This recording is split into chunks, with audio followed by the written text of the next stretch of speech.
오늘 말씀은 야고보서 2장 1절에서 13절까지 말씀입니다. 우리 나눠드린 교환 함께 보시면서 본문 말씀을 한 절씩 살펴보도록 하겠습니다. 먼저 1절 말씀 함께 읽습니다. 시작.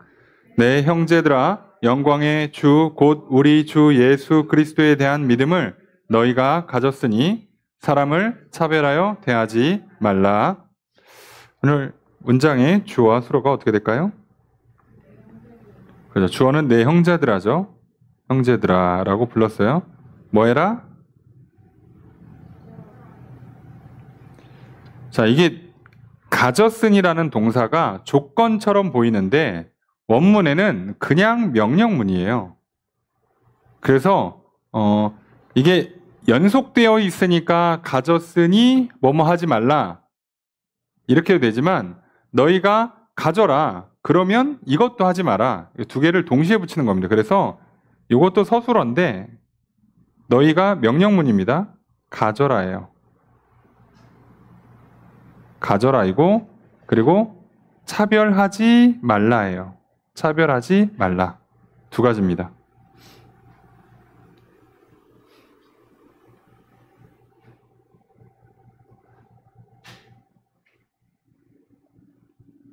그래서 이 문장이 오늘 본문 전체 단락의 핵심 문장이라고 보시면 돼요.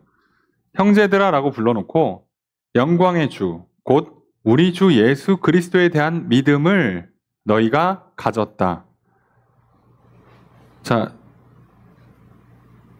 그리스도에 대한 믿음. 자, 이것을 너희가 가졌다예요. 예수 그리스도에 대한 믿음. 을 너희가 가졌다. 그러니까 이걸 정확히 말하면 예수 그리스도에 대한 믿음을 너희가 가져라예요. 그럼 우리가 좀 기억을 떠올려서 야고보서 1장을 한번 잘 보시면 여기서 무슨 얘기를 하고 있죠? 첫 번째로 얘기하는 건 그리스도인들이 시험을 당하고 있어요. 그런데 그 시험을 당할 때 어떻게 하라고요? 믿음을 지키는 거예요. 시험을 당할 때 믿음을 지켜야 돼. 왜요? 왜? 말 그대로 하나님이 나와 함께 계시지 않는다. 하나님이 날 사랑하지 않는다는 것 같은 느낌을 주니까 자꾸 그런 생각이 들게 만드니까 믿음을 지키라는 거예요. 그러면 그 믿음을 지킬 때 어떻게 지키냐? 그냥 무작정 지키라고 그런다고 지켜지냐? 그때 어떻게 하라고요?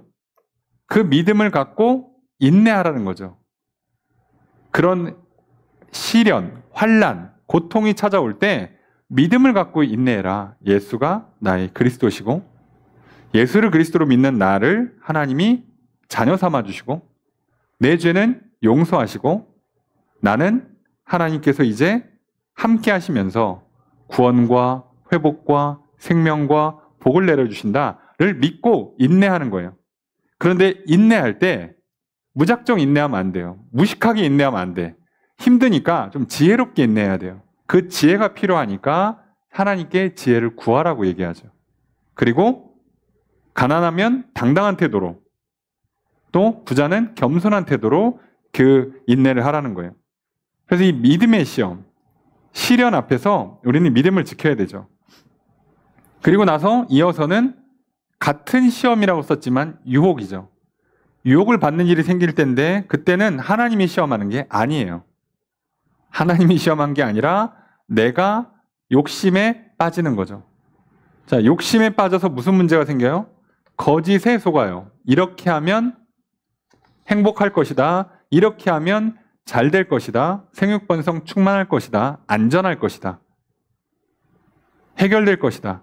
기쁠 것이다. 행복할 것이다. 라는 그 속임에 빠져요. 그래서 욕망에 이끌려서 속임에 빠지면 실제로 행동으로 옮기겠죠. 그럼 죄를 짓는다고 표현하죠. 죄를 짓습니다. 자, 그래서 죄를 짓고 계속 지면 사망으로 가요. 자, 그래서 이 유혹에 빠지지 않도록 꼭 기억하라는 게 있죠. 성도들에게 기쁨과 행복을 주는 온갖 좋은 것은, 선물은 다 하나님께로부터 온다. 자, 이걸 꼭 기억하라는 거예요. 세상이 절대 안 준다는 거예요. 세상은 무조건 물질 세계니까 무조건 기브 앤 테이크입니다. 뭔가를 얻으면 뭔가를 잃으셔야 돼요. 돈을 많이 벌고 싶으세요? 그러면 자기 시간을 잃으시거나 친구를 잃으시거나 애인을 잃으시거나 가족을 잃으셔야 돼요. 다 갖는 건 없어요. 건강을 잃든가. 뭔가는 대가를 내줘야 됩니다. 세상은. 자, 이게 세상의 방식이에요. 그러니까 실제로 우리에게 진짜 좋은 건 우리에게 선물, 복으로 주는 건 하나님으로부터 와요. 그러니까 속지 말라는 거예요. 그래서 그런 유혹들 때문에 이 욕망이 우리에게 거짓으로 이끌어가는데 그 유혹을 이겨야 되니까 그래서 우리가 유혹을 이기려면 어떻게 되냐? 당연히 믿어야겠죠. 근데 믿으려면 어떻게 되냐? 잘 들어야 돼요. 우리가 그래서 지난 시간에 잘 듣는 게 얼마나 중요한가를 살펴봤어요. 정말 중요합니다. 듣는 것. 그래서 듣는 게 진짜 중요하다. 이 얘기를 엄청 한 거죠. 듣는 건 진짜 중요하다. 그래서 어떻게 하라고요? 빨리 듣고 겸손히 받아들여라. 말은 천천히 하고 화도 천천히 내라. 자, 그러면서 빨리 받아들인 사람들이 실제로 어떻게 살아야 되냐? 하나님 사랑, 이웃 사랑하면 살라는 거예요. 가난한 이웃을 구제해주고 세상에서부터 자신을 지켜 거룩하게 살아라는 거죠. 그러니까 하나님 사랑, 이웃 사랑을 얘기했어요. 자, 그러면 내용이 정리가 됐죠? 우리에게는 고통과 환난을 통한 시험이 오고 유혹을 통한 그러니까 욕망 때문에 오는 거짓에 속는 유혹이 와요. 이런 시련과 유혹 앞에서 믿음을 지키기 위해서 말씀을 들어야 돼요. 자, 말씀을 들으는 사람들은 귀에만 듣고 머리에만 집어넣는 게 아니라 행동으로 옮겨야 된다라고 얘기를 하는 겁니다. 그래야 인정받고 증명된다는 얘기를 하는 거죠. 자, 그렇다면 오늘 본문은 뭐라고요? 영광의 주 곧 예수, 우리 주 예수 그리스도에 대한 믿음을 너희가 가졌다라고 했잖아요. 그러니까 믿음을 가져라. 그럼 이제 어떻게 하라고요? 사람 차별하지 마라. 하나님 그리스도에 대한 믿음을 가졌으면 이제부터 어떻게 살라는 거예요? 사람 차별하지 말라. 이 얘기는 이웃 사랑의 구체적인 실천을 말하는 겁니다. 그래서 오늘 전체 본문은 전부 다 이웃 사랑 얘기예요. 그러니까 예수 그리스도에 대한 믿음은 두 가지로 표현이 돼요. 하나님 사랑, 이웃 사랑. 그러니까 내가 예수를 그리스도라고 믿었다면 우리는 어떻게 하는 겁니까? 하나님 앞에 나가야죠. 가서 죄 용서해달라고 기도하고 복 달라고 기도하고 자, 그게 말 그대로 하나님 사랑의 시작이에요. 그래서 하나님과 말씀을 듣기도 하고 하나님께 기도하기도 하면서 하나님과 소통, 하나님과 화목한 관계 이걸 누리는 게 하나님 사랑이에요. 그런데 보통은 얼추 여기를 합니다. 얼추. 그래도 그냥 모양은 갖춰요. 근데 어딜 못하냐? 이웃 사랑을 못해요. 왜 그러냐? 하나님 사랑은 겉으로 티가 잘 나지 않기 때문에 본인이 잘못하고 있어도 본인도 모르고 옆에 사람도 잘 몰라요. 그래서 내가 잘 믿고 있다고 착각하기가 쉽습니다. 그래서 야고보 사도는 건너뛰고 이웃사랑으로 바로 들어가 버리는 거예요. 왜요? 여기는 정확하게 드러나거든. 여러분, 예수 그리스도에 대한 믿음을 가졌다면 이웃사랑은 저절로 실현이 되게 돼 있는 거예요. 왜요? 예수가 그리스도이라면 예수를 나의 구원자라고 믿으면 그 구원자가 우리에게 명령한 계명이 두 개밖에 없어요. 하나가 하나님 사랑, 하나가 이웃 사랑이에요. 근데 계명을 두 개밖에 안 줬는데 하나를 안 지킨다고? 자, 그럼 끝난 거죠. 예. 말이 안 되는 거예요. 그러니까. 그래서 우리가 제일 놓치기 쉬운 이 이웃 사랑에 관해서 정확하게 지적하는 겁니다. 자, 그러니 너희가 예수를 그리스도로 믿는다면 이웃 사랑을 해라. 그럼 이웃 사랑이라는 게 굉장히 넓은 개념이란 말이에요. 사랑이라는 것 자체가 구체적인 행동 양식이 좀 애매하거든요. 누구는 기다려주는 게 사랑이고 누구는 재촉하는 게 사랑이에요. 그때그때 달라요. 그죠? 그러니까 이게 참아주고 참는 게 사랑이기도 하고 어떤 때는 매를 드는 것도 사랑이란 말이에요. 그러니까 어디가 사랑이냐 하면 행동으로 규정하기가 참 어려운데 행동으로 명확하게 규정되는 사랑의 형태가 있어요. 그게 차별 대우하지 않는 겁니다. 차별 대우하지 않는 거. 이건 정확하죠. 고민할 게 없죠. 이건 무조건이에요, 무조건. 자, 그러면 차별 대우하지 말라고 할 때, 여러분들이 이제 여기서 한 가지 짚고 넘어갈 건 이웃사랑의 우선순위 1번은 누구냐? 성도입니다. 이거 헷갈리시면 안 돼요. 이웃사랑의 1번을 우리와 전쟁하고 있는 적국의 군인을 1번으로 두시면 큰일 납니다. 예. 갑자기 막 탱크 밀고 들어오는데 갑자기 두 팔 벌려 환영하고, 예. 음식 준비해주고 그러시면 안 돼요. 예. 이런 정도 구분 못 하시면 안 되죠. 그게 아니니까 여기서 말하는 이웃사랑의 제1대상은 성도예요, 성도. 이거 죄송한 표현인데 가족도 아닙니다. 민족도 아니고 이웃 국가도 아니에요. 제1대상이 우선순위를 굳이 따지자면 제1대상이 첫 번째 대상이 성도예요. 그래야 이 뒤에 나오는 얘기가 말이 맞아 들어가요. 자, 이걸 잘 보셔야 돼요. 여러분, 내가 서비스업에 종사해요. 내가 뭐 물건을 판다든가 또는 뭐 비즈니스를 한다든가. 그런데 오늘 뒤에 나오죠. 옷을 화려하게 잘 입은 사람과 옷을 더럽게 입은 사람이 있어요. 내가 지금 호텔에서 또는 내가 중요한 업무를 치르는데 여러분 같으면 옷을 잘 안 입고 온 사람한테 좋은 서비스를 제공할 수 있겠냐고. 서로 사회적으로 합의를 보고 있잖아요, 지금. 이 정도 수준에 맞는 식당에 오려면, 이 정도 수준에 맞는 서비스를 서로 제공받으려면 서로 해줘야 되는 암묵적인 룰 같은 게 있어요. 괜히 옷 후줄근에 입고 나 무시하지 말라고 하는 것 자체가 웃긴 거예요. 무시하면 안 되지만 그거 자체도 웃긴 거예요. 내가 고급 레스토랑 가면서 슬리퍼 끌고 가놓고 아니 당신 안 봤습니다. 여러분 요즘은 덜하지만 유명한 클래식 연주하는 그 홀들이 있잖아요. 오케스트라 전용으로 하는 홀들 있죠. 양복 안 입으면 못 들어갑니다. 모자도 못 쓰게 해요. 슬리퍼는 당연히 안 되고요. 그래서 애들도 해요. 핸드폰도 못 올리게 합니다. 심지어 핸드폰을 라커룸에 옷에다가 넣고 들어오게 해요. 그렇기 때문에 내가 아니 사람 차별하지 말라고 당신들 그리스도인 아니냐고 성경 안 읽고 이거 지배인 교회 다닌다면서 나 저기 반바지에 슬리퍼 끌고 왔는데 나도 저기 클래식 공연 듣고 싶다고 하는 거 아니라고요. 자, 그걸 얘기하는 게 아니에요. 가끔 이거를 헷갈리셔야 이것조차도 구분이 안 되시는 분들이 있어서 이해가 잘 안 됩니다. 그런 건 없어요, 세상에. 그게 아니고 교회 얘기입니다. 1차적으로는 교회 얘기예요. 여러분 적국이 총 들고 오면 나도 총 들고 맞서 싸워야지. 뭘 두 팔 벌려서 환영을 합니까?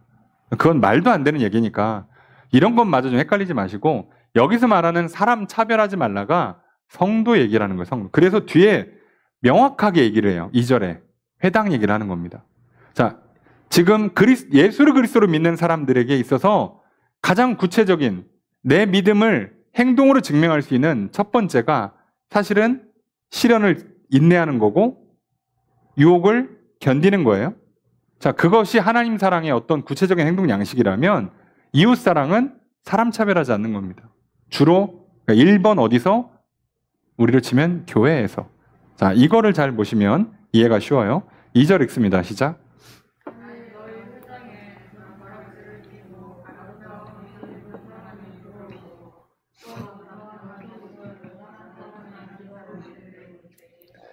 자, 이게 계속 조건문만 갖춰놨기 때문에 그렇긴 하지만 만일에 붙는 겁니다. 만일. 자, 조건이 어떻게 붙어나와 볼까요? 주어서로 어떻게 할까요?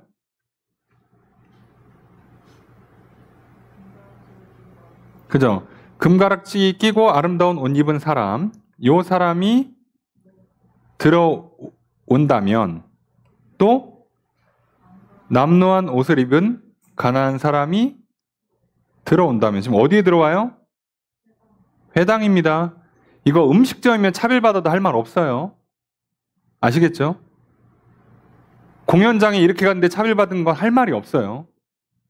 그거는 암묵적인 동의가 있고 사회적인 룰이 있기 때문에. 근데 이건 회당이라고, 회당. 교회에 왔는데 누구는 옷을 잘 입고 왔어. 여기 빛나는 옷이란 뜻이거든요, 이게. 금반지 끼고 빛나는 옷, 화려한 옷을 입은 사람과 더러운 옷을 입은 가난한 사람이라고 전제를 바꾸는 거예요. 자, 3절 읽습니다. 시작.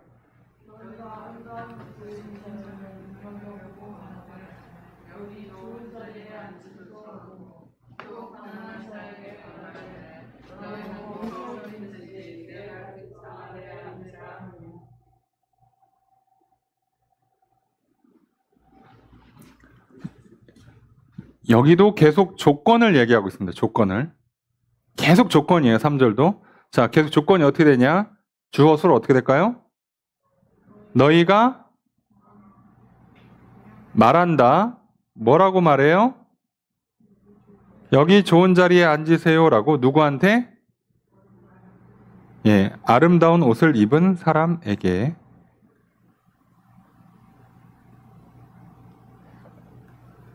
자, 이 사람은 보면 이렇게 말하고 또 말합니다. 누구에게? 가난한 자에게 뭐라고? 너는 거기 서 있든지 요 밑에 가서 앉든지. 예, 야, 정확하죠. 말 참, 예. 아, 여기 좋은 데 앉으세요. 그러고 야, 너는 거기 서 있든가 요 밑에 앉든가. 예. 발등상, 내 발판이란 뜻이잖아요. 내 밑에 앉으라는 거죠. 자, 이렇게 말을 한다면 2절과 3절이라는 조건을 잘 붙여보시면 이해되시죠? 그러면 4절 읽습니다. 시작.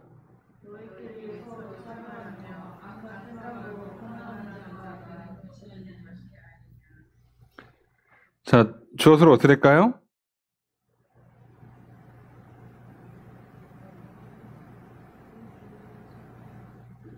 자, 반문인데 반문일 경우에 주어수로 찾기 어려우면 평문으로 바꾸시면 돼요. 뭐뭐가 아닌가라고 지금 질문하고 있잖아요. 그럼 이거 평문, 뭐뭐이다예요. 뭐뭐이다. 강조하려고 반대로 하니까 만약에 뭐뭐이다로 바꾸면 너희끼리 서로 차별하며 악한 생각으로 판단하는 자가 되는 것이다. 그죠? 만약 이렇다면 주어 너희는이죠. 그죠? 너희는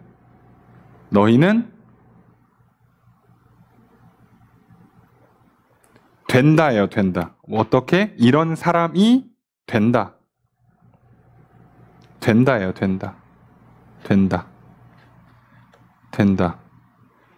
아니냐라고 강조 반문을 하는 거죠.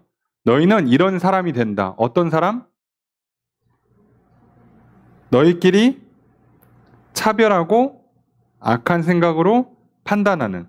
차별이라고 아예 이해하기 쉽게 써놨지만 사실은 이게 앞에 차별하여 대하지 말라. 1절에 나와 있던 차별은 진짜 차별 대우라는 단어예요. 그냥 진짜로 차별 대우라는 단어를 썼다면 여기서 서로 차별한다는 건 차별이 아니라 구별 판단이라는 뜻입니다.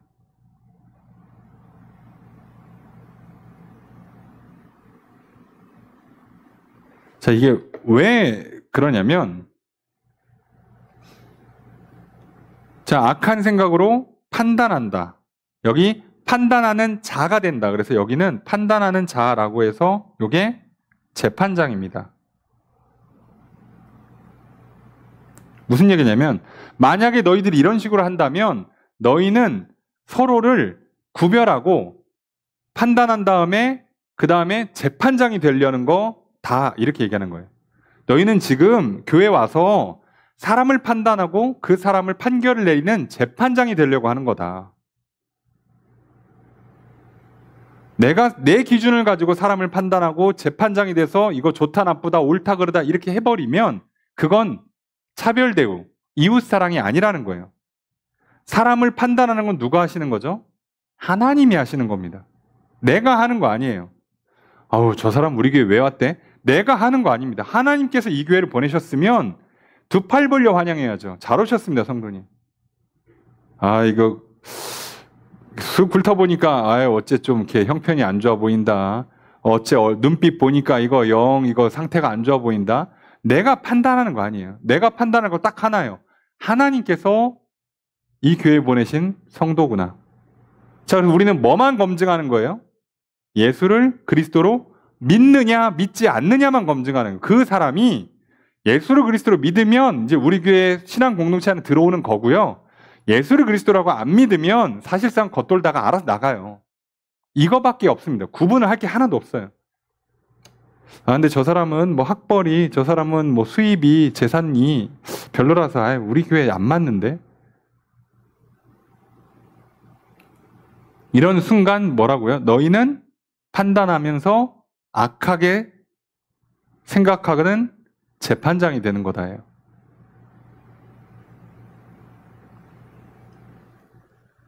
자, 근데 우리의 재판장은 예수 그리스도라고 믿어놓고 내가 재판장이 돼버리면 모순이죠.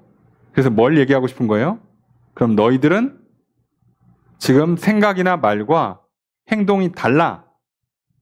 그럼 항상 말과 행동이 다르면 어디가 진짜라고요? 행동이 진짜입니다.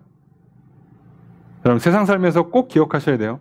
말과 행동이 다르면 행동이 진짜입니다. 자, 지금 정확하게 야고보 사도가 지적하는 거죠. 너희들 말로는 예수를 그리스도라고 믿어놓고 와서 예수가 그리스도, 예수가 나의 구원자, 예수가 나의 재판장이라고 말은 그렇게 해놓고 실제로 교회에 다른 성도가 왔는데 니들이 재판장이 됐어? 그럼 니들은 말과 행동이 다르네? 그럼 뭐가 진짜일까? 행동이 진짜죠. 그럼 너희들은 예수를 나의 구원자, 재판장이라고 안 믿고 너가 스스로 재판장이 되겠다는 거네? 그러면 너는 하나님께 혼나. 네 믿음은 구원받는 믿음으로 인정받지를 못해 라고 굉장히 강력한 지적을 하는 거예요. 여러분 오늘날 이거 교회에서 목회자가 세게 얘기하면 괜찮을까요? 목사가? 오히려 목사가 위험하겠죠? 왜요? 그만큼 교회에서는요. 성도가 다 자기 기준을 갖고 다 자기 생각을 말하고 다 자기 판단을 말해요. 그리고 심하면 목사를 가르쳐요. 목사님 그렇게 하시면 안 된다고. 아니 목사도 사람이니까 틀릴 수는 있어요. 옆에 있는 장로님, 권사님, 집사님들, 세신자든 잘못할 수 있어요. 근데 내가 가르치는 거 아니에요. 이거 혹시 모르니까 우리 말씀을 한번 보고 우리 같이 기도해 봅시다. 이래야지. 내가 이 교회만 20년을 다녔어. 어? 당신 그렇게 신앙생활하면 안 돼. 이게 엄청 위험한 겁니다. 왜요? 차별하는 거예요. 근데 심지어 그 차별의 기준이 뭐야? 외모야, 외모. 부자냐 아니냐 여부야? 야, 이러면 끝난 겁니다, 진짜. 여러분, 인간이 참 간사하고 간악하고 나쁜 게요. 내 취향에 맞는 사람이 오잖아요. 그냥 하는 족족 다 이뻐요. 근데 그냥 첫인상부터 마음에 안 들잖아요. 이 사람은 그냥 계속 마음에 안 들어요. 죽을 때까지 마음에 안 들어. 뭐만 하면 마음에 안 들어. 와.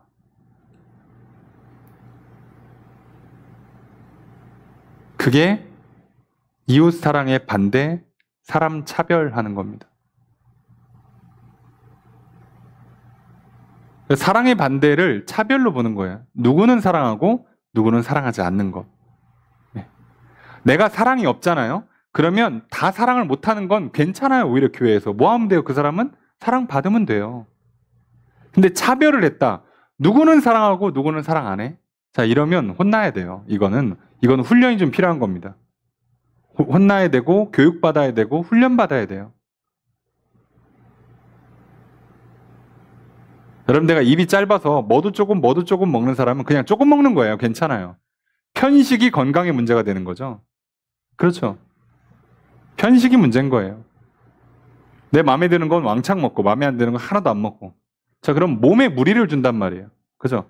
그냥 마음에 들든 안 먹든 다 조금씩 먹으면 그냥 조금 먹어서 에너지가 조금 부족할 뿐이지 건강에 큰 문제가 생기진 않아요. 내가 못 먹는 음식은 있어요. 사람마다. 하지만 건강을 생각하면 내가 입이 짧다. 뭐 먹는 양 자체가 적다. 난 소식좌다. 그러면 조금씩만 드세요. 골고루.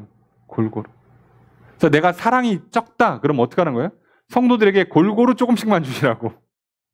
이게 쉽죠? 사랑이 많다. 그럼 골고루 많이 주시라고요. 근데 내가 마음에 드는 사람은 그냥 이뻐하고 마음에 드는 사람은 뭐만 하면 그냥 막 째려보고. 자, 이러면 엄청 혼납니다. 이건. 얘는 심각한 문제를 야기해요. 이거 조심하라고 경고하는 겁니다. 왜요? 실제로 예루살렘 교회에서 이 문제가 터졌다는 얘기죠. 야고보 사도가 괜히 얘기하겠습니까? 지금 교회 전체의 리더예요. 교회 전체의 리더가 이걸 지적한다는 건 특별히 주로 유대인들에 있는 교회, 예루살렘을 비롯해서 유대와 사마리아, 유대인들 중심으로 되어 있는 교회들에서 이 문제가 심각하게 발생하고 있다는 거잖아요. 유대인들이 갖고 있는 그 타고난 악한 본성, 그죠? 그 사람 차별하는, 왜 그런지 모르겠는데 유대인들이 그게 좀 있어요. 예. 성경을 봐도 이게 좀 심하죠. 이런 모습들이 교회 안으로 들어와요. 그래서 이걸 막는 겁니다. 자, 5절 읽겠습니다. 시작.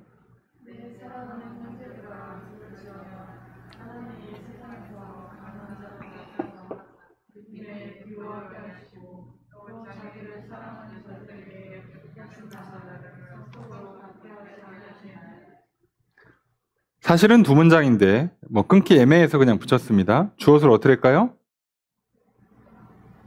그죠? 내 사랑하는 형제들아 들어라예요. 들어라. 반문을 했으니까 이해하기 위해서 평문으로 바꾸면 어떻게 될까요? 하나님이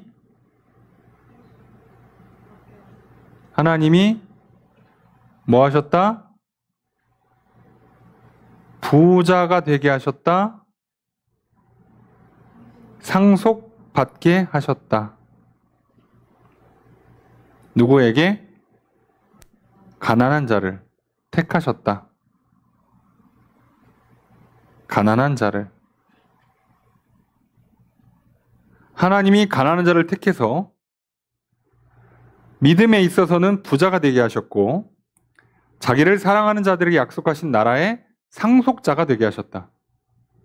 택하셨고 부요하게 하셨고 상속자가 되게 하셨어요. 하나님이. 근데 그걸 내가 차별하고 있잖아. 큰일 나죠, 이러면. 하면 안 됩니다. 자, 교회에서는 사실상 뭐만 걸면 돼요? 굳이 우리가 구분해야 되는 게 있다면 딱 하나예요. 이단을 구분하는 기준 딱 하나. 뭐? 예수가 그리스도라고 믿느냐, 믿지 않느냐.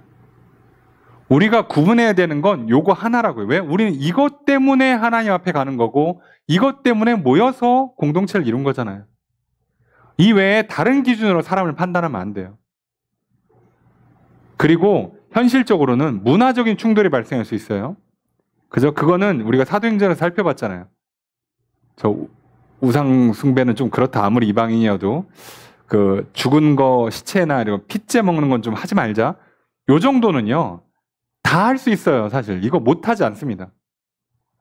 우리도 그 정도는 할 수 있잖아요. 주일에 슬리퍼는 좀 참아줍시다. 이 정도는요. 다 해줄 수 있어요. 그걸 못합니까? 솔직히.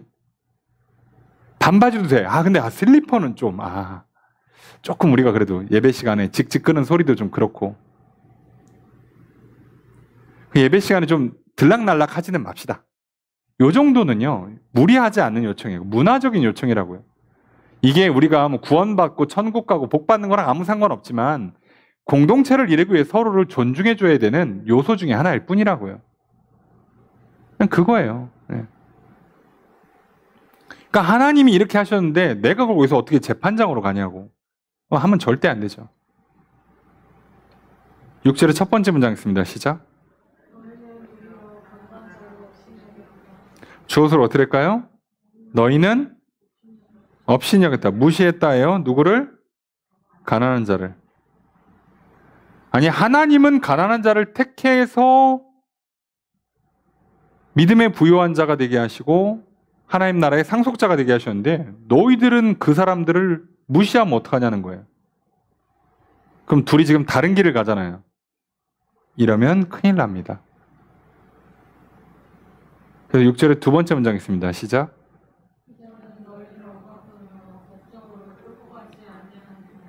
주어를 어떻게 할까요?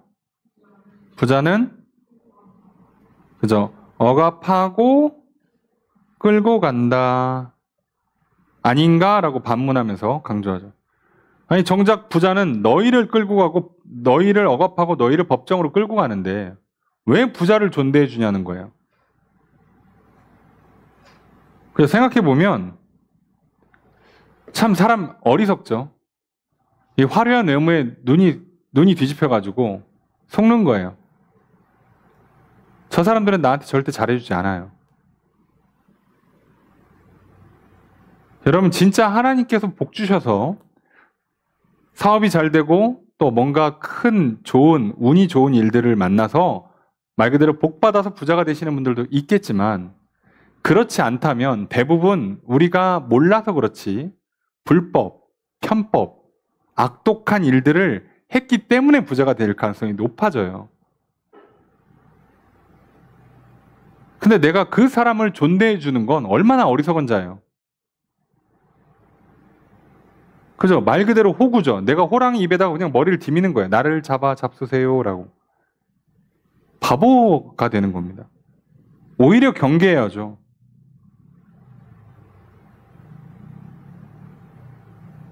그래서 어리석게도 사람들은요.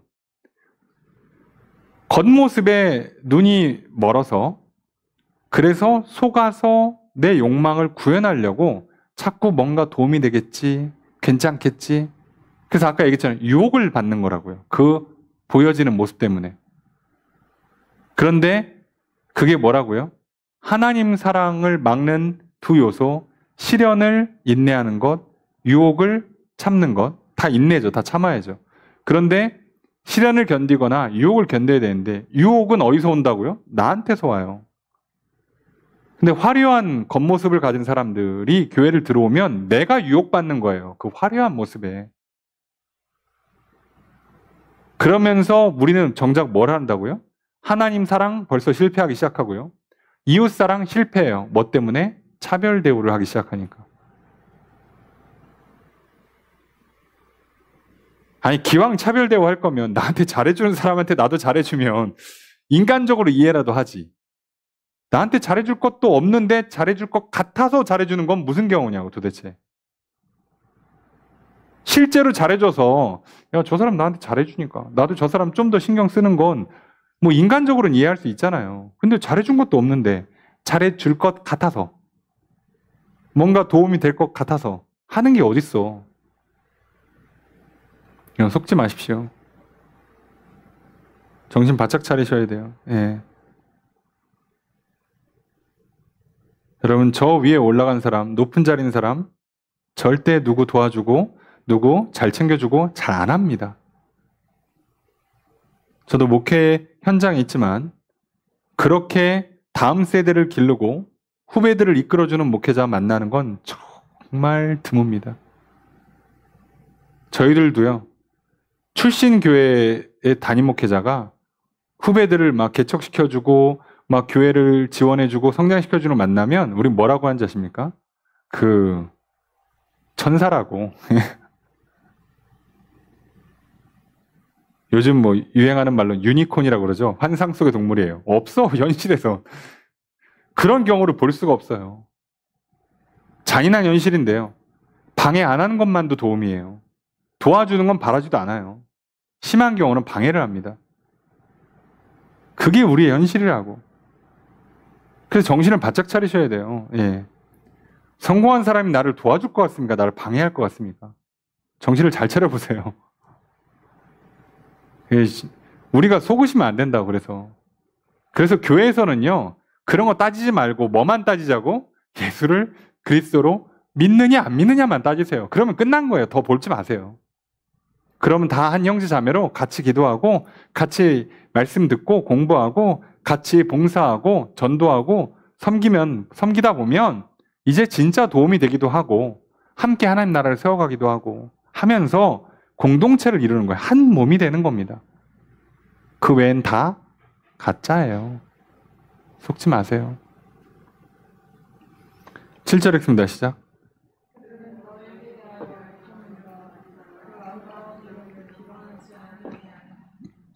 저것을 어떻게 될까요? 그들은 뭐 한다? 그죠? 이제 비방한다. 뭐를 비방해요? 너희에 대하여 일컫는 바 그 아름다운 이름. 그 아름다운 이름인데 그 아름다운 이름은 뭐냐? 너희를 일컬어요. 성도들을 일컫는 바 그 아름다운 이름. 뭐겠습니까? 성도들을 일컫는 그 아름다운 이름 뭐예요? 보통 성도들을 뭐라고 불러요? 그리스도인이라 부르죠. 근데 부자들이 뭐를 지금 비방한다고요? 비방, 모독한다는 얘기거든요. 뭐를? 그리스도인이라는 이름을 무시한다고요. 뭐 그리스도인 뭐 교회 다니면 뭐. 야, 교회도 돈 많아야 대우받는 거야. 그리스도인 같은 소리 하고 있네. 성공해야지. 자, 이렇게 말하는 사람이 수두룩합니다. 저도 현실에서 아주 자주 만납니다. 참 잔인하지만요. 예, 자주 만나요. 이게 뭔가 싶은데 그래요. 예. 근데 부자라고 가서 굽신굽신해요. 자존심도 없어요. 천국 안 가고 싶으세요? 거기서 천년 만년 있을 건데 이거 100년 동안 그 나보다 좀 돈 좀 잘 번다고 나보다 사회적 지위가 높다고 그냥 이렇게 눈치 보고 숙이는 게 우리가 할 일입니까? 여러분, 장거리 경주를 한다고 생각해 보세요. 마라톤을 뛰는데 초반 100m 1등을 뛰는 게 무슨 의미가 있어요? 아무 의미 없습니다. 우리가 한 10,000년만 산다고 생각해 보세요. 100년 동안 나보다 빨리 나갔어. 나보다 돈을 잘 벌고 나보다 성공했다고 쳐서 무슨 의미가 있어요?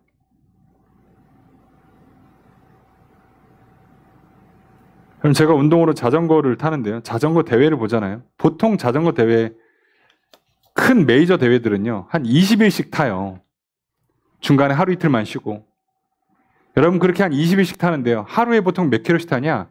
짧아야 한 180km고요. 많이 타는 건 250km씩 타요. 매일. 그걸 매일 타는 거예요. 근데 평지도 아니야. 산지야. 그러면요. 초반에요. 튀어나가는 선수들이 있어요. 이걸 브레이크 어웨이라고 해서 깨고 나가는 선수들이 있거든요. 브레이크 어웨이를 해서 그 한 스테이지죠. 21개씩 뛰는데 그 한 스테이지 우승할 확률은 극히 드물어요. 극히. 초반에 튀어나가는데 뒤에 무리들을 보통 공이라고 그래서 펠로톤이라고 그러는데 무리랑요 1분, 2분, 3분, 5분씩 차이 나요. 여러분 생각해 보세요. 5분 차이 나면 이긴 것 같잖아요. 여러분 막판 한 5km 남잖아요. 다 잡습니다. 다 잡아요. 단체로 서로 이렇게 협력하면서 바람 맞고 뚫고 가잖아요. 다 잡아요. 몇 사람이서는 그 바람 막느라고 힘만 다 빼고 결국 못 이겨요. 누가 장거리 경주하는데 초반에 뛰쳐나갔다고 우와 이럽니까? 아무도 부러워하지 않아요. 길게 보세요, 인생. 여러분 10대 때 잘 나가. 학교에서 얘가 잘 나가고 인기도 많고 공부도 잘하고 좋지. 좋지. 인생을 길게 봐야죠. 40대, 50대쯤 됐을 때 한번 중간점검하고 은퇴하고 70대, 80대 됐을 때 한번 봐야 될 거 아니냐고. 그렇잖아요. 10대 때 잘 나가고 내가 그때 뭐 학교에서 뭐 일장이니 뭐 퀸카니 뭐 어쩌고저쩌고 하고 그리고 저기 구석에 쭈그러져 있으면 무슨 의미가 있겠냐고요. 아무 소용 없습니다. 속지 마시라고. 그래서 야고보서 1장에 나왔잖아요. 온갖 좋은 것은 선물은 다 하나님으로부터 오는 거라고. 세상에선 줄 수도 없고 주지도 않고 줘봐야 줬다 뺏고 서로 그러는 거고 속지 말라고 제발. 여러분 성도들 입장에서는요 참 위로가 안 되는 말일 수 있어요. 안 그래도 맨날 시련이 오고 있는데 참으라 그러지. 유혹도 견뎌내라 그러지.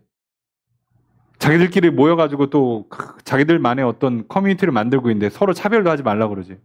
어떻게 살라는 거야 할 정도로 빡빡하게 쪼이고 있잖아요. 근데 이게 맞는 말입니다, 여러분.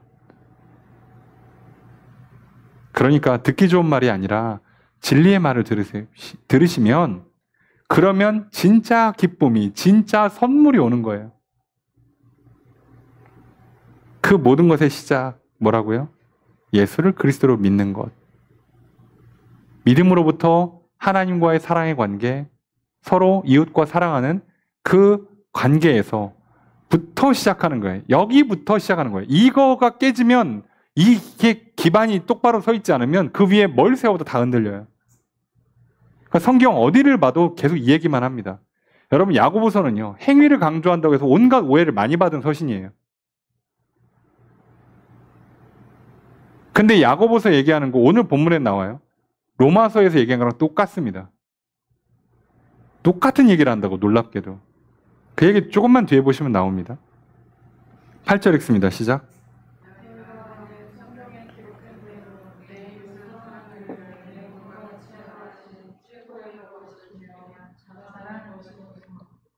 주어를 어떻게 될까요? 주어는 너희가긴 해요. 그죠? 너희가 이제 조건을 붙였죠. 만약 뭐뭐 하면 그죠? 하면 뭐하다? 잘한다요. 그냥 너희가 이거 하면 잘한다. 직역하면 훌륭하게 올바르게 행동한다예요. 어떻게 하면 성경에 기록된 대로 내 이웃 사랑하기를 내 몸같이 하라 라고 했던 그 최고의 법을 지키면 만약 너희가 이렇게 지키면 너희는 잘하는 거야. 이게 잘하는 거라고요. 다른 거 없어요. 하나님 사랑하고 이웃 사랑하는 게 잘하는 거예요.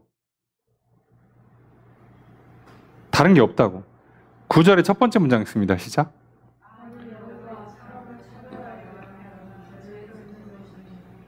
자, 주어서를 어떻게 할까요? 그죠? 너희가죠? 너희가 만약 뭐 하면? 사람 차별하면 어떻게 된다? 그죠? 죄 짓는 거다. 죄를 짓는다. 그래서 굳이 이제 나누면 죄를 짓는다 이렇게 돼요. 죄를 짓는다. 사람 차별하면 죄 짓는 거야. 이웃 사랑을 하면 잘하는 거야. 뭐 설명할 필요가 없잖아요. 그죠? 이거 뭐 설명이 필요합니까? 그래서 너희가 만약에 사람을 차별하면 죄를 짓는 거고 9절의 두 번째 문장 있습니다. 시작.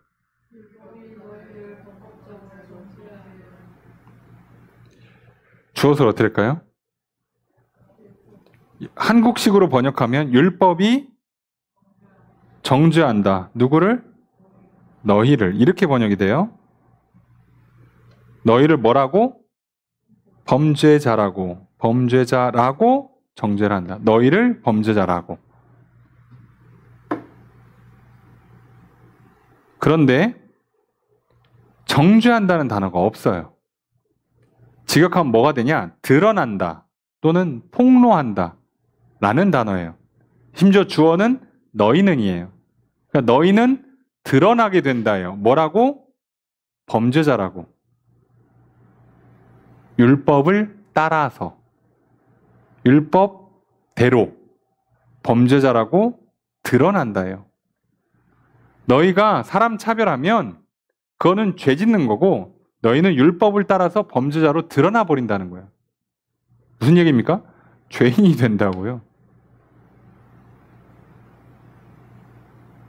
여러분, 법을 지키면 의로운 거고요. 안 지키면 죄인이에요. 그럼 우리가 착각하시는 거 조심하셔야 되는 거 있다고 그러죠. 믿으면 의롭다고 한다고 하셨다면서요, 하나님께서. 자, 그거를 로마서에서 뭐라고요? 하나님께서 법을 바꿨다고 돼 있죠. 믿음의 법이 주어졌다라고 성경에 써 있는 겁니다. 그래서 이제부터 뭐가 되는 거예요? 법을 바꿨어요, 하나님께서. 뭐? 예수를 그리스도로 믿으면 의롭다. 자, 의롭다고 했으니까 통과, 합격했으니까 만나줘요. 만나주고 나서 어떻게 합니까? 용서하고 용납하고 새롭게 변화시켜놔요. 그럼 이제부터 뭐가 돼요? 뭐가 돼요? 죄를 이길 수 있는 존재로 바뀌는 거예요. 자, 그러면 이제부터 뭘 봅니까? 너가 나를 제대로 믿고 나랑 화목하고 성령 받아서 새로운 삶을 잘 살아가면 뭐가 될까요? 율법을 따라서 살게 됩니다. 그래서 로마서에서 무슨 얘기를 한다고요? 믿음이 율법을 파괴하는 게 아니라고 그랬잖아요. 믿음이 율법을 완성한다라고 얘기한 이유가 이거예요. 왜요? 그동안은 내가 죄인인데 이미 날 때부터 죄를 짓고 있어. 여태까지 죄를 엄청 졌어. 근데 내가 아무리 열심히 살겠다고 두 눈은 부릅뜨고 두 주먹 불끈 쥔다고 한들 완벽하게 법을 지켜낼 수 있겠냐고요. 여태까지 단 한 번 성공한 적이 없는데 갑자기 오늘 해야지? 그럼 되냐고. 안 된다는 얘기예요. 근데 이걸 어떻게 바꿔준다고요? 우선 법을 바꿔. 믿으면 의롭다고 해줄게. 자, 그럼 믿는 사람들한테는 이제 어떤 일이 일어나요? 순서가 용서, 용납, 거듭남이 일어나요. 그리고 성령을 통해서 그 자녀된 거듭남의 증거로 삼아주시면서 동시에 하나님의 말씀, 하나님의 능력의 통로가 되어줘요. 그래서 내가 하나님 쪽으로 가는 통로가 예수라고 그랬고 하나님 쪽에서 내 쪽으로 오는 통로가 성령님이라고 그랬잖아요. 그래서 우리는 직접 만나는 게 아니에요, 사실. 어디 앉아가지고 겸상하려고 하지 마시고요. 하나님이랑 예수님 통해서 가는 거고 성령님 통해서 만나는 겁니다. 예, 직접 얼굴 보면 그날이 내 인생 마지막 날이라고 이해하시면 돼요. 이 땅에서는 직접 보는 게 아니에요. 그거는 천국 가서 하시고 이 땅에서는 예수님 통해서 가고 성령님 통해서 만나는 겁니다. 자, 그러면 이제부터 내가 이게 잘 되고 있다면 하나님과의 화목한 관계가 잘 되고 있다면 그러면 결과물로 뭐가 나와야 돼요? 계명을 지키게 돼 있다고요. 그 계명의 형태가 하나님 사랑, 이웃 사랑의 형태로 나오는 거예요. 그래서 고대의 구약의 의식법들은 날아가요. 제사법들은 날아가지만 보통 우리가 말하는 도덕법들, 어떻게 하나님 사랑할 거냐, 어떻게 이웃을 사랑할 거냐는 그대로 다 지켜져요. 그러니까 하나님은 나중에 뭐만 보겠다고요? 아니, 다 말로는 믿는다 그럴 거 아니야. 또 마지막 때 심판받을 때 저도 하나님 믿습니다. 방금 전부터 믿기 시작했습니다. 저도 천국 보내주세요. 그러면 골치 아파지니까 뭘 보겠다고요? 너희들이 뭘 행동했나를 보겠다고 말씀하시잖아요. 그래서 마지막은 행동한 걸 보고 행위를 보고 천국과 지옥으로 보낸다고 하시는 거예요. 이걸 헷갈려 하시는 거예요. 믿음으로 구원받고 행함으로 거룩해진다가 아니라 믿음으로 구원받고 믿음으로 거룩해지는데 거룩해졌다면 결과물이 이런 행동으로 나온다고요. 인과라고요. 인과. 그러니까 결과물이 안 나오면 뭐를 점검하는 거라고요? 믿음을 점검하는 거라고요. 내가 밥 잘 먹고 잠 잘 자고 운동 열심히 했어. 그래서 건강해졌어. 그러면 겨울에 감기가 안 걸려야죠. 덜 피곤해야 될 거 아니냐고. 그죠? 근데 내가 아니 열심히 밥도 잘 먹고 운동도 열심히 하고 잠도 잘 잔 것 같은데 자꾸 피곤하고 자꾸 감기에 잘 걸려. 그러면 뭘 점검해야 돼요? 혹시 내가 먹는 게 잘못되지 않았나? 잠을 잘못 자고 있지 않나? 운동을 뭘 잘못하고 있지 않나라고 점검을 해야죠. 아, 나는 지금 건강한데 왜 감기가 잘 걸리지? 이건 바보들이나 하는 말이에요. 무슨 건강한데 감기 걸리는 게 어딨어. 똑똑한데 시험 망치는 게 어딨어요. 그런 건 없어요, 세상에. 자, 그래서 믿음이 좋으면 믿음의 열매가 나오게 돼 있어요. 성령을 받았으면 성령의 열매가 나와야 돼요. 그래서 우리는 눈에 보이지 않는 이 믿음의 세계, 영적 세계를 뭘로 점검한다고요? 보이는 것으로 점검할 수밖에 없다고. 여러분, 간 수치가 보입니까? 매일매일 피 뽑으실 거예요? 여러분, 면역력이라는 게 인간적으로 눈에 보입니까, 솔직히? 건강, 컨디션이라는 게 눈에 보이는 거냐고요? 안 보여요, 여러분. 그래서 우리는 이걸 어떻게 판단을 합니까? 눈에 보이는 걸로 판단한다고요. 안색이 어떤가? 그죠? 소화가 잘 되는가? 잠을 잘 자는가? 이걸 통해서 확인하는 거지. 어떻게 확인하냐고. 난 요즘 면역력이 좋은 것 같아. 자, 이걸 어떻게 합니까, 우리가? 아무것도 몰라요. 감기 유행한다는데 안 걸리고 있어? 내가 면역력이 좋구나 하는 거예요. 믿음의 시련이 왔는데 버텨내고 있어? 내 믿음이 좋구나. 죄의 유혹이 오고 있는데 내가 이겨내고 있어? 내 믿음이 좋구나예요. 근데 그 믿음이 좋으려면 나는 뭘 해야 된다고? 들어야 된다고요. 듣고 믿어야 된다고. 듣고 받아들이는 것, 그대로 따라가는 것. 나는 여기에만 집중하는 거예요. 내 면역력이 좋으려면 어떻게 된다고요? 밥 잘 먹고 운동 열심히 하고 잠 잘 자는 것밖에 없다고요. 이거 잘했다면 어지간해서는 건강에 문제가 안 생길 겁니다. 쉽죠? 이렇게 하는 거예요. 똑같은 얘기를 합니다. 그래서 바울은 처음 시작할 때 믿음을 얘기한 거고요. 야고보는 마지막 때 심판에서 행위를 얘기한 거예요. 바울도 로마서에서 맨 마지막은 행한 대로 심판 거두신다고 하셨어요. 똑같습니다. 성경 어디에도. 사람들이 꼭 보고 싶은 것만 보고 듣고 싶은 것만 듣고 자기가 뭘 연구했으니까 이론을 내야 되니까 갖다 붙이고 주장하고 밀어붙이고 나 잘났다고 그러고 사람들 통제하려고 그러고 하는 게 교회를 망치는 거예요. 심하면 뭐라고 논문 나온 줄 아세요? 바울이 틀렸다. 야고보가 틀렸다. 구약은 쓸모가 없다. 별소리 다 나옵니다. 이건 신화적인 요소니까 소설이다. 상상이다. 빼자. 왜 나중에 하나님도 하시지 그래 그러면. 절대 판단하지 말라고요. 저희 금요일 저녁에 모임을 통해서 요한복음 보는데 예수님 뭐라고요? 가늠한 여인 왔을 때 뭐라고 얘기했습니까? 나는 판단하지 않겠다고 했어요. 판단은 아버지가 한다고. 왜 자꾸 나한테 물어보냐고. 나는 저 여인이 의롭다, 악하다를 판단하지 않겠다고요. 그건 하나님이 하시는 거라고. 내가 하는 게 아니라고. 나는 재판장으로 온 게 아니에요. 구원자로 왔어요. 예수님이 언제 재판장으로 와요? 다시 올 때. 요번엔 2000년 전에 오실 때는 재판장으로 온 게 아니에요. 절대 판단을 안 하십니다. 그래서 뭐만 판단하세요? 잘 보세요. 요한복음뿐만 아니라 사복음서를 잘 보세요. 예수님이 언제만 제자들 혼내키세요? 백성들? 믿음 없을 때만 혼내키는 거예요. 믿음 없는 것만 판단하세요. 나머지는 판단을 안 내리신다니까요. 그 성경이 얼마나 정확합니까? 이게 저자가 이렇게 바뀌는데 저작 연도가 2500년, 3000년씩 가는데 어떻게 똑같은 얘기를 하냐고. 왜? 알려준 사람이 한 사람이어야지.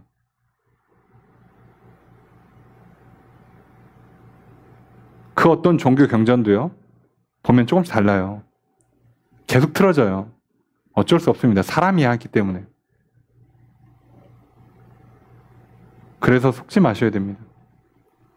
그러니까 죄를 짓고 그러면 범죄자로 정죄받습니다. 자, 그리고 중요한 메시지죠. 10절 읽습니다. 시작.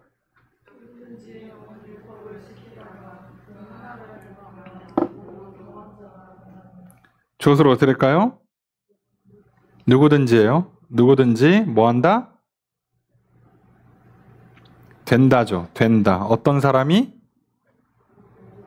예, 모두 범한 사람. 모든 것을 범법한 사람이 된다.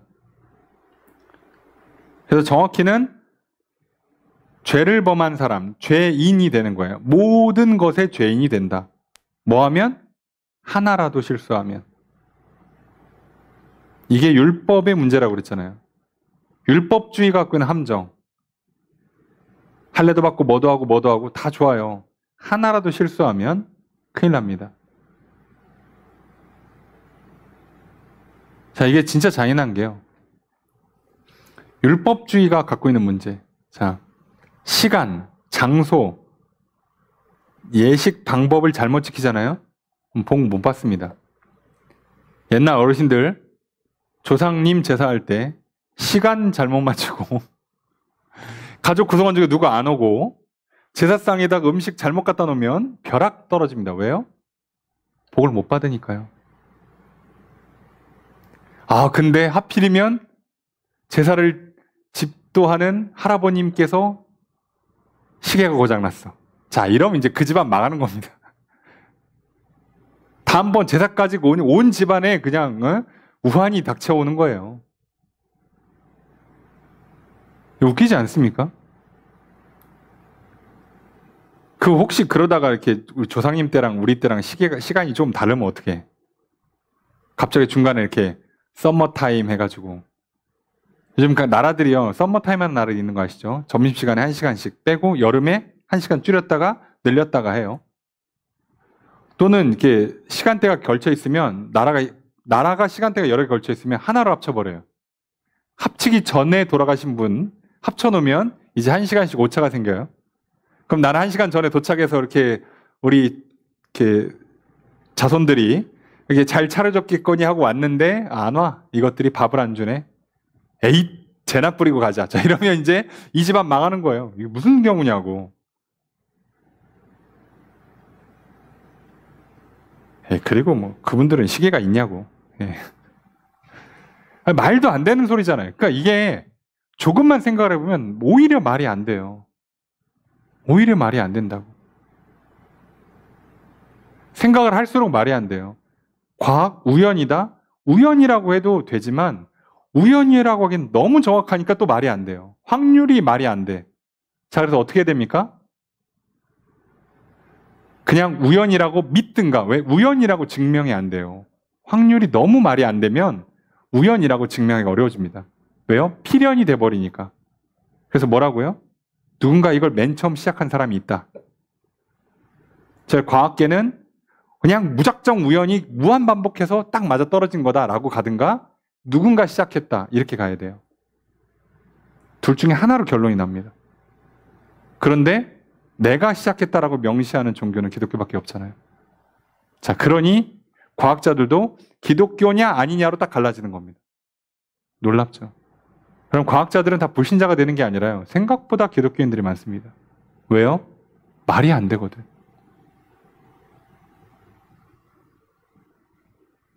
우리가 알고 있는 상식이 말이 안 되는 게 정말 많아요. 그냥 그렇게 되더라가 많아요. 그렇게 되더라. 최근에 우리가 요즘 이제 기후변화 때문에 좀 걱정하는 것 중에 하나가 비행기 타면 난기를 만나면 막 난리가 나잖아요. 비행기들이. 잘못하면 막 떨어지고. 어떻게 안 되냐라고 하는데요. 왜 이 문제를 못 푸냐면요. 비행기가 왜 뜨는지를 몰라요. 여러분 우린 배웠잖아요. 무슨 베르누이의 원리. 그래서 날개를 이렇게 만들면 압력차 때문에 이렇게 압력 약한 쪽으로 올라가서 뜬다고 라고 알고 있지만 과학자들이 얘기하기로는 실제로는 왜 뜨는지 모른대요. 그렇게 했더니 뜨더라예요. 이게 진짜 사람 환장하는 겁니다. 했더니 떠. 이거 왜 뜨냐? 몰라요. 그렇게 하면 다 떠야 되는데 안 그렇게 떠요, 여러분. 그래서 비행기가 날개를요, 넓게 안 펴도 날아갑니다. 신기하게도. 날아가요. 괜찮아요. 왜 날아가는지 몰라요, 그래서. 될 것 같죠? 안 됩니다. 희한합니다, 이게. 그러니까 이게 설명할 수 없는 애들이 너무 많아요. 그렇더라요. 자, 그러니까 여러분 자꾸 이런 식으로 우리가 뭔가 율법을 걸면서 자꾸 스스로 뭔가 옥죄지 마시고요. 하나님께서 명시한 정확한 것들에 집중할 필요가 있어요. 어차피 믿음으로 가는 거예요. 결국은 믿음으로 가는 겁니다. 내가 과학도 믿느냐 안 믿느냐로 가는 거예요. 상식도 믿느냐로 가는 거고. 결국은 믿음의 싸움으로 갑니다.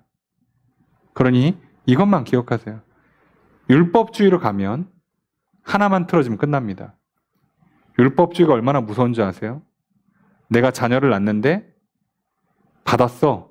어디 비싼 데 가가지고 용한 데 가서 몇 월 며칠 몇 시에 낳아야 애가 잘 됩니다.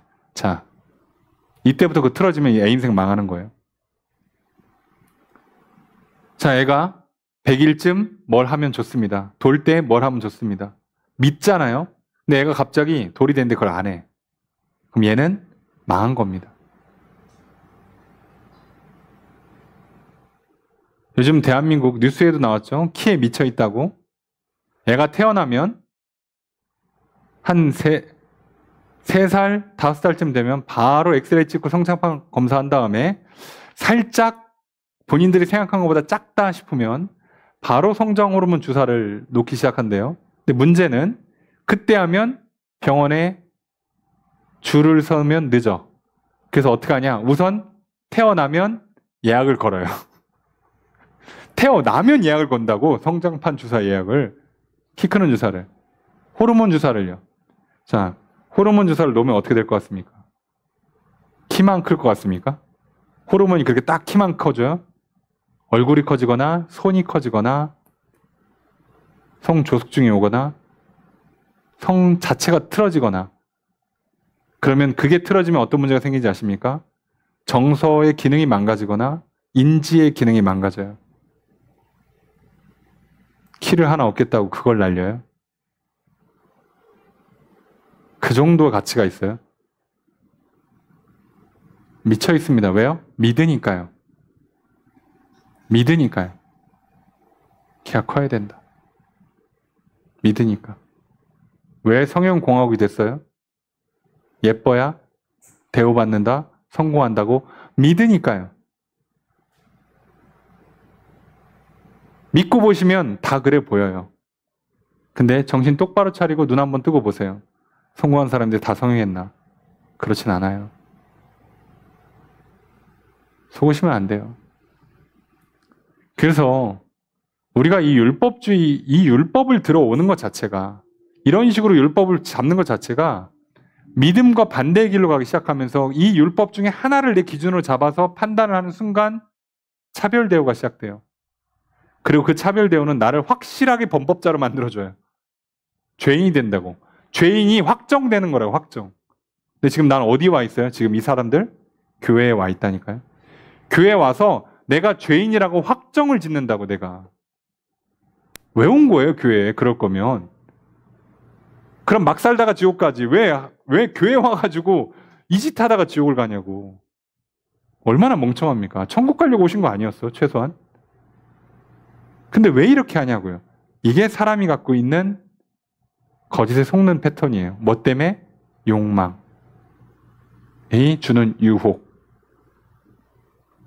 그 거짓에 속아서 뭔가 잘못 보고 있는 환상. 이 교회에 뭐 박사 이상 사람들만 모여야 돼. 이 교회에 돈 잘 버는 사람만 모여야 돼. 똑똑한 사람만 모여야 돼. 그래야 우리 교회가 세련되고 스마트하고 교회가 성장하고 하나님 보시기에 아름다운 공동체가 될 거야 하는 율법이 들어온 순간 모두가 다 죄인으로 가는 겁니다.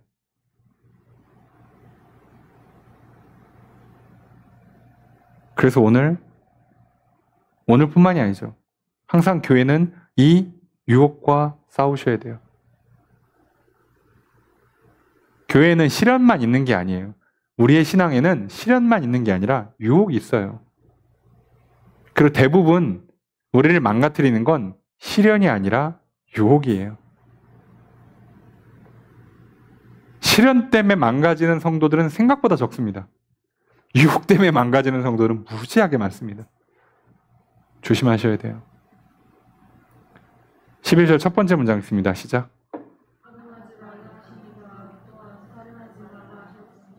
주어서 어디랬까요? 간음하지 말라고 말씀하신 분이 말씀하셨다. 뭐라고? 살인도 하지 말라. 이렇게 말씀하셨어요. 동시에 얘기했죠. 그러니까 어떻게 해야 돼요? 11절 두 번째 문장 있습니다. 시작.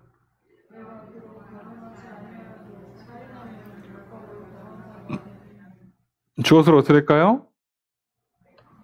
그죠? 뭐 조건은 있지만 너는 뭐가 된다?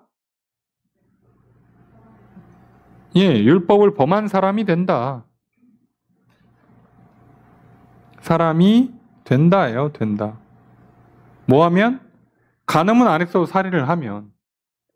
두 개를 얘기했으면 두 개를 다 지켜야 돼요. 두 개를 다 지켜야 된다고. 하나님 사랑하고 이웃 사랑을 다 얘기했기 때문에 두 개를 다 지켜야 된다고. 12절 읽습니다. 시작.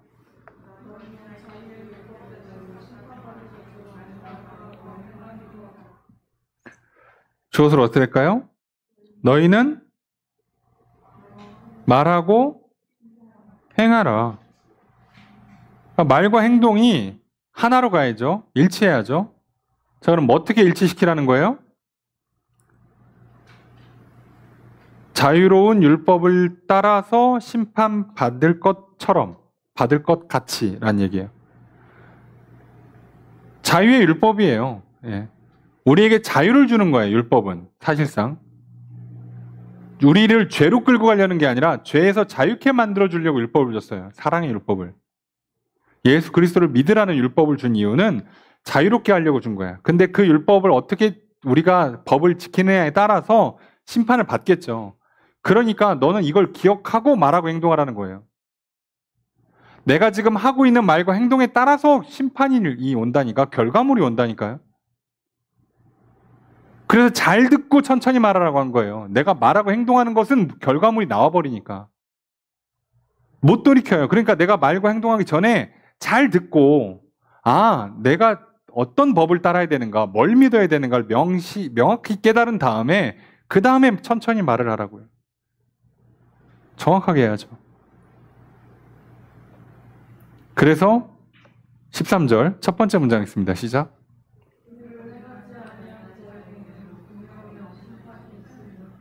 주어를 어떻게 할까요? 그죠? 긍휼을 행하지 않는 사람은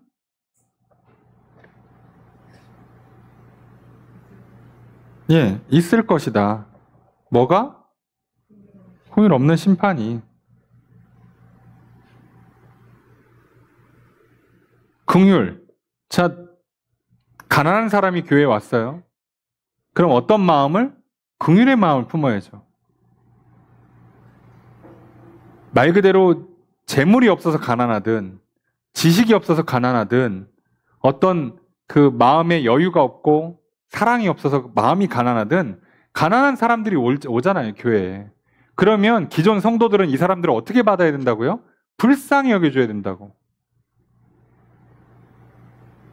저 사람이 그래도 살아보려고 말씀 들으려고 오는구나. 하나님 택하셨구나, 저 사람을. 불쌍히 여기는 마음을 갖고 와야 돼요. 근데 오는데 꼭 저거는 교회를 와도 막 인상을 쓰네. 올 때부터 시끄럽게 오네. 지 혼자 신났네. 아유 또 스타일이 내 마음에 안 드네. 끝난 거예요. 저 사람은 둘째치고 내가 하나님한테 죄인으로 찍히는 겁니다.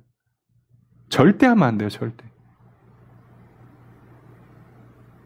어떻게 된 게 모르겠습니다. 제가 다른 교회는 안 다녀봐서 한국 교회만 다녀가지고 외국 교회는 모르겠고 하여간에 한국 교회들이 갖고 있는 이상하게 한국 고유의 문화, 온갖 비교, 정죄, 시기 질투가 교회에서도 난무해요. 근데 이건 그러려니 하고 넘어갈 수가 없어요. 한국이니까 원래 한국 사람들이 그래 이러고 넘어가지 않아요. 이건 법에 걸려요. 법에. 전부 다 문제가 되는 거예요. 전부 다. 아유 옛날 어르신들은 어쩔 수 없어. 요즘 애들은 그래. 아니요. 이건 세대를 구분하는 게 아니에요. 이거 하면 무조건 아웃입니다. 너무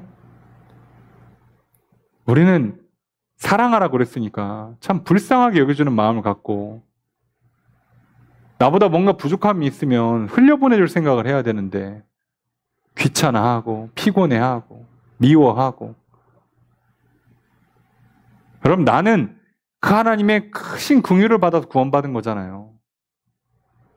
나는 뭐 구원받을 만해서 구원받았나? 나는 뭐 잘해서 구원받았냐고. 내가 처음 하나님 앞에 갈 때는 저 사람보다 더 괜찮았냐고요. 아니에요. 근데 나는 이제 좀 교회 좀 다니니까 좀 괜찮아진 것 같아요. 사람을 정죄해. 쟤는 왜 저러나 몰라. 저거 별로야 그냥 별꼴이야. 나대.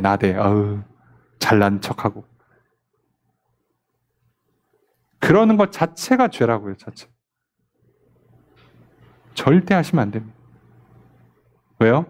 그대로 심판받아요. 그런데 반대가 있겠죠? 13절 두 번째 문장 있습니다. 시작. 주어를 어떻게 할까요? 긍휼은 여기 한 단어입니다. 이기고 자랑한다. 뭐를? 심판을. 이거 무슨 뜻일 것 같아요? 이기고 자랑한다.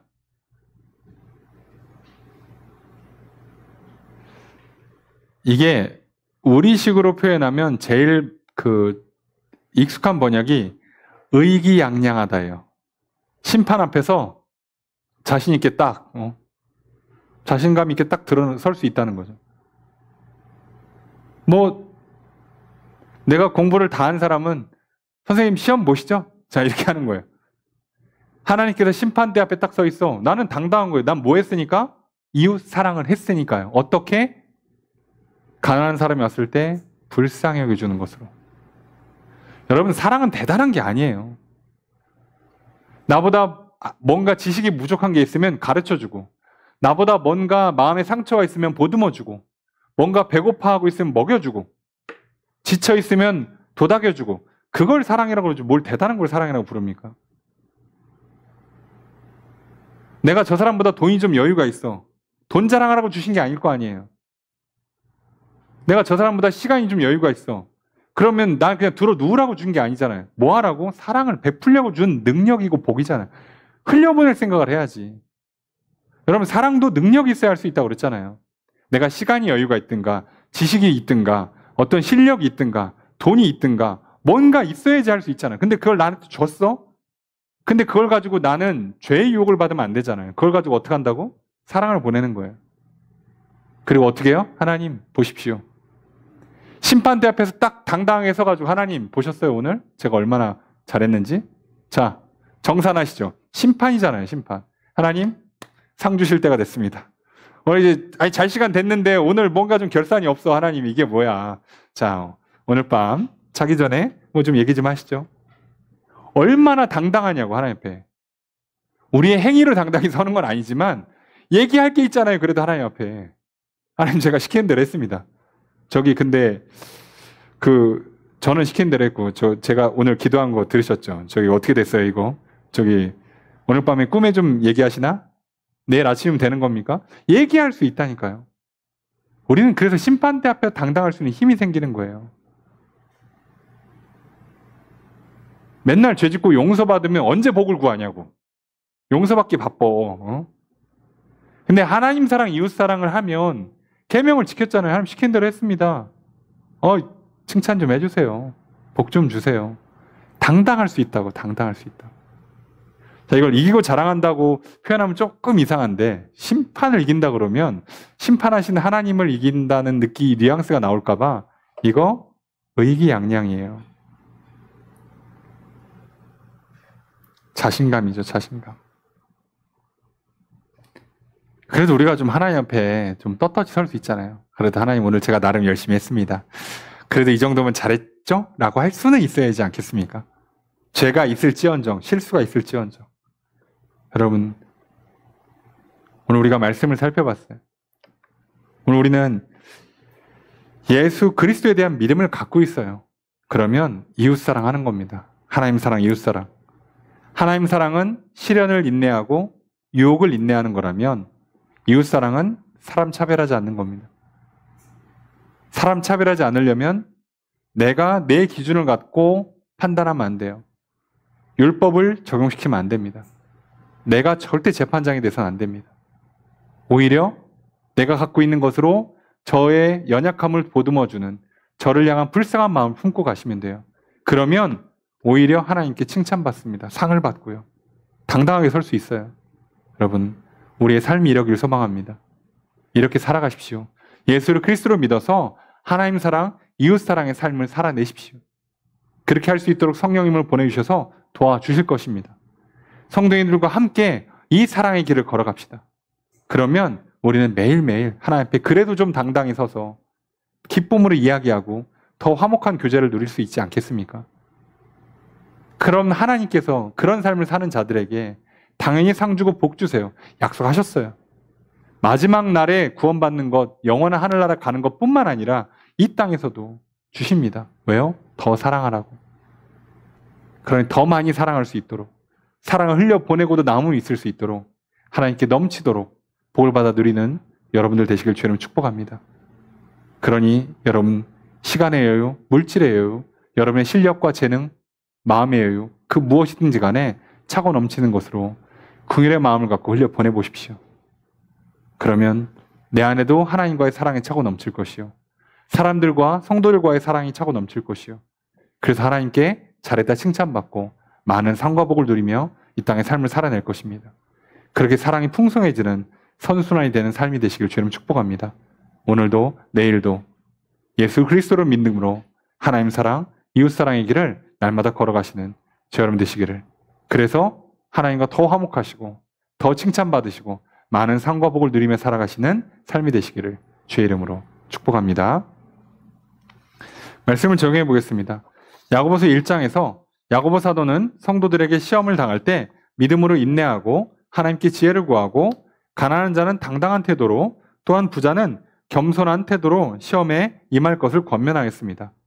또한 성도들이 유혹에 빠질 때 하나님께서 시험한다고 말하지 말아야 함을 경고합니다. 성도는 자신의 욕망에 이끌려 속임에 빠져 죄를 짓고 계속해서 죄를 짓다 보면 사망에 빠지게 되는 것입니다. 이런 유혹에 빠지지 않도록 성도에게 기쁨과 행복을 가져다주는 좋은 것들과 선물들이 하나님께로부터 내려온다는 것을 믿어야 합니다. 그렇게 성도들은 시험과 유혹 앞에서 믿음을 잃지 않도록 말씀을 들어야 합니다. 말씀을 빨리 듣고 겸손히 받아들인 사람은 말씀대로 행하게 됩니다. 말씀대로 이웃 사랑과 하나님 사랑을 실행하며 살아가게 됩니다. 그러나 대충 듣고 자기 말하기 바쁜 사람은 말씀대로 행할 수가 없습니다. 말씀을 잘 듣는 것에서 믿음이 시작되고 시험과 유혹을 이깁니다. 야고보서 2장 1절에서 13절은 그리스도를 믿는 성도들이 이웃 사랑을 구체적으로 어떻게 실천해야 하는지를 말합니다. 성도는 사람의 외적 조건에 따라 차별 대우해서는 안 됩니다. 성도는 긍휼한 마음으로 이웃을 대해야 합니다. 성도가 내 이웃 사랑하기를 내 몸같이 하라는 계명을 지키는 것은 아주 잘하는 일입니다. 그러나 성도가 이웃을 차별하여 대하면 죄를 짓는 것입니다. 만일 하나님께서 택한 자를 가난하다는 이유로 멸시하고 도리어 부자들은 성도들을 압제하거나 그리스도인이라는 이름을 멸시함에도 아름다운 옷을 입었다는 이유로 존대한다면 성도는 이웃을 차별하여 하나님께 죄를 짓게 됩니다. 스스로 판단하여 재판장의 자리에 오르려고 하는 일이요, 서로 사랑하는 계명을 어기는 일이기에 하나님께서 보시기에 죄가 됩니다. 예수를 그리스도로 믿고 예수님께서 전하신 약속과 명령의 말씀을 듣고 순종하며 살아갑시다. 우리의 믿음은 행함으로 증명되고 확증됩니다. 그러므로 이웃을 사랑하라고 말씀하신 대로 긍휼한 마음을 가지고 이웃을 대하여 이웃 사랑을 실행합시다. 그러면 죄의 유혹을 이기게 될 것입니다. 시험에 빠질 일이 줄어들 것입니다. 하나님께 잘하였다 칭찬을 받을 것입니다. 하나님의 심판 앞에 당당히 설 수 있습니다. 사단의 정죄에 당당히 맞설 수 있습니다. 그러므로 말씀을 잘 들읍시다. 약속의 말씀을 믿읍시다. 명령의 말씀에 순종합시다. 명령에 순종함으로 약속을 믿고 있음을 증명합시다. 반드시 하나님께서 상과 복을 내려 주실 것입니다. 이웃을 사랑하며 살아가시는 성도님들이 되시기를 바랍니다.